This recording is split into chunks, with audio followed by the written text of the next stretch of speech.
Hi, my name is Sam, and I was once in your shoes as an incoming college student. Like you all, I had little information about drugs and alcohol. I just knew they were not good for me. Now I am informed and want to share with you what I have learned about what drugs and alcohol actually do to your brain and body.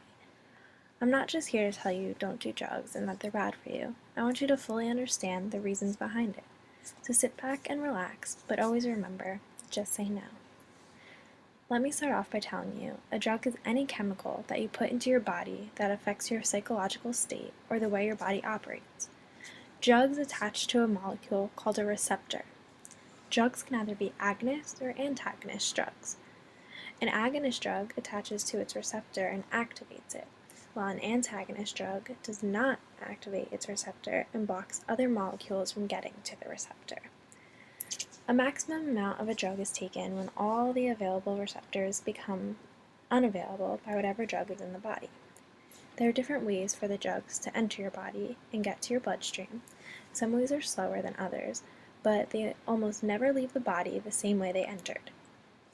People can build tolerances to drugs, and this happens when a drug does not cause as much as a reaction because the drug is used so often.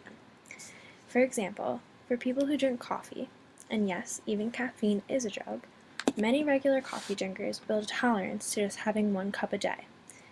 1 cup a day does not produce the same effects for them anymore, so they drink maybe 2 to 3 cups a day to get the effect they would have from just 1 cup. Some of you may or may not have heard of something called top-down processing.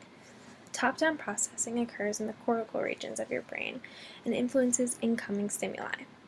Top-down processing has to do with how you fill in information based on past experiences or information. One thing that I like to relate top-down processing to is seeing advertisements on TV for smoking or alcohol. Advertisements on television always make smoking and drinking look like fun and a sociable activity, which in the end makes you want to buy their products. The people on TV look like they're making friends and having the time of their lives, so when you go out and partake in smoking or drinking, you may relate that to how you've seen it appear on TV, and expect that it is an easy way to have fun, talk to new people, and make new friends. Alcohol and tobacco advertisements really attract young people, but they do not actually give you information about what is happening to your brain and body when you consume alcohol and drugs. Now that you have some basics down, I want to introduce you to some drugs you may have seen or heard about, and some of their specific functions, some risks you may not know about them.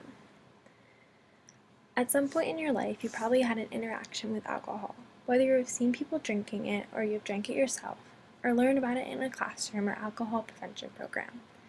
I'm sure you've learned many useful facts, but I want to share with you some things you may not know about alcohol in your brain and body. Alcohol suppresses the activity in your brain by acting on GABA and glutamate receptors. Alcohol increases the inhibitory activity of GABA receptors, which is the cause of the sedating effects of alcohol, while it decreases the excitatory activity in glutamate receptors, which is the cause of not being able to form new memories or think in a complex way while under the influence. Alcohol also increases the release of dopamine receptors, which cause the pleasure circuits in your brain to be activated. When someone continuously drinks alcohol, they are damaging 5 areas of their mental ability, which are memory formation, abstract thinking, problem solving, attention and concentration, and perception of emotion. If someone recovers from alcohol abuse, they will only partially recover from the loss of those functions. Although that it has been determined 1 drink of alcohol a day can be healthy on your heart, raising that drink to 2 drinks a day could extremely raise your risk of heart disease and cancer.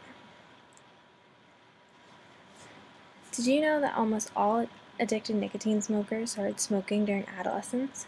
The effects of smoking may not be present at a young age, but smoking at such a young age gives you a great risk later in life.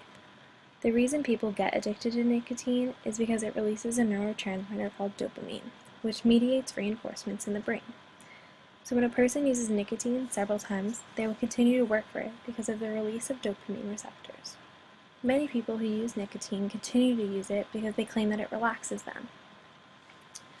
Many people associate nicotine with causing cancer, but one thing that many people do not know about nicotine is that heart disease actually kills more people from nicotine than cancer.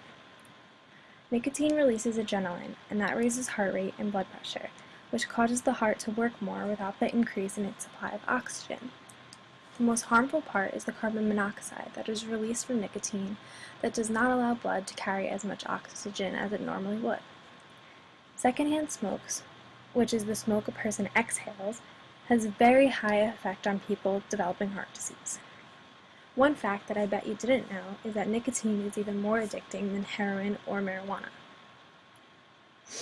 That brings us to marijuana. Marijuana is a drug you may have heard about, as it has become increasingly popular, especially among college students. Marijuana, also known as THC, goes directly from the lungs to the heart and then to the brain, but it also builds up concentrations in the liver, kidneys, spleen, and testes. People who use marijuana lose their high in several hours, but what they may not know is that the effects of the THC, mentally and physically, last for more than a day. The cannabinoid receptors, which are located in the hippocampus, are affected by marijuana. Marijuana also disrupts our coordination and movements because of cannabinoid receptors are also located in the cerebellum and basal ganglia regions of the brain. Chronic marijuana smoking does have an effect on the lungs because the lungs will not produce as much airflow as they normally would. Something interesting that you may have not known or may have not assumed is that marijuana smoke is very similar to tobacco because they both have tar and carbon monoxide in them.